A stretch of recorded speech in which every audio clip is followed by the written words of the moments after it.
Bharat Ratna doctor Babasaheb Ambedkar ఆశయాలకు అనుగుణంగా ప్రతి ఒక్కరూ నడుచుకోవాల్సిన అవసరం ఉందని భూపాలపల్లి ఎమ్మెల్యే గండ్ర సత్యనారాయణరావు అన్నారు. వెంకట్రావుపల్లి మాజీ సర్పంచ్ ఏక్ మల్లేష్ జ్ఞాపకార్థం ఆయన తనయుడు డాక్టర్ నవీన్ టేకుమట్ల మండల కేంద్రంలో అంబేద్కర్ విగ్రహాన్ని ఏర్పాటు చేయడానికి ముందుకొచ్చాడు.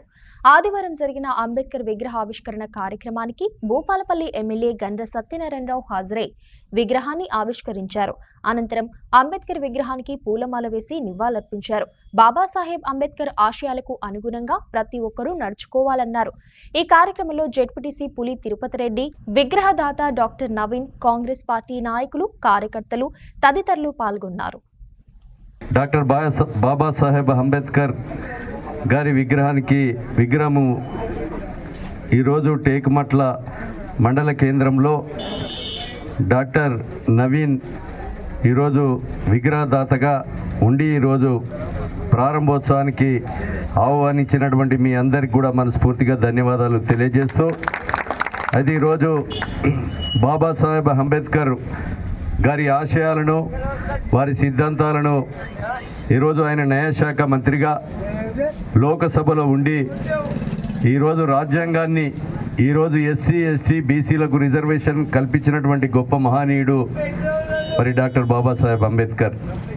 ఈరోజు తెలంగాణ రాష్ట్రం ఏర్పడటానికి మూల కారణం కూడా ఆయన రాష్ట్రంలో, దేశంలో రాసిన రాజ్యాంగంలో ఆర్టికల్ 3 ప్రకారంగా ఏదైతే ప్రజల అభిప్రాయం మేరకు చిన్న రాష్ట్రాలను ఏర్పాటు చేసుకోవచ్చు అనేటువంటి ఒక సూచనతో అంబేద్కర్ రాసిన రాజ్యాంగాన్ని గౌరవించి శ్రీమతి సోనియా గాంధీ ఈ తెలంగాణ రాష్ట్రము ఏర్పాటు చేయడం జరిగింది.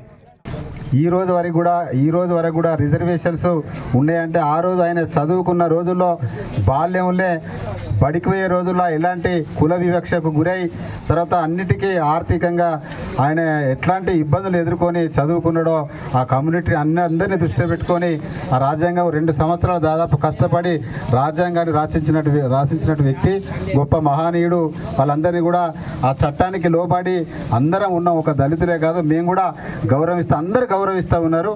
కాబట్టి అంబేద్కర్ రాసినటువంటి రాజ్యాంగాన్ని అందరం లోబడే మనం అందరం కూడా ఈ సమాజంలో బ్రతుకుతూ ఉన్నాం. కాబట్టి అలాంటి మహనీయుని యొక్క జ్ఞాపకంగా ఈ యొక్క విగ్రహాన్ని మనం పెట్టుకోవడం అందరికీ సంతోషమని కూడా మీ అందరికీ గుర్తు చేస్తూ, ఏ విధంగా అంటే అంబేద్కర్ ఏ విధంగా ఎంత కష్టపడడం మన అందరూ తెలుసు. ప్రతి ఒక్కరికి ఆయన బాల్యం నుంచి ఒక అంటరాని కులంలో పుట్టి అందరూ ఆదరించే వ్యక్తిగా, ఎంత మహోన్నతమైన వ్యక్తిగా ఎదిగాడో అందరికీ తెలిసిన విషయమే.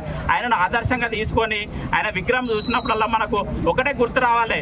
ఇంత అచ్చాడుగున ఉండి కూడా 14 సంతానంలో పుట్టి కూడా అంత పేదరికంలో ఉండి కూడా అంత పెద్ద పెద్ద చదువులు విదేశాలలో కూడా వెళ్ళి చదివి వచ్చి ఒక భారత రాజ్యాంగాన్ని రచించి అందరం ఇంత పెద్ద గొప్ప వాళ్ళు, ఎంత అగ్రవర్ణ కులాలలో బాపనిజంలో ఉన్నా ఎక్కడున్నా కూడా అందరూ కూడా మన అంబేద్కర్ రాసిన రాజ్యాంగాన్ని ఫాలో అవుతున్నారంటే అది మనకు వచ్చిన గౌరవము.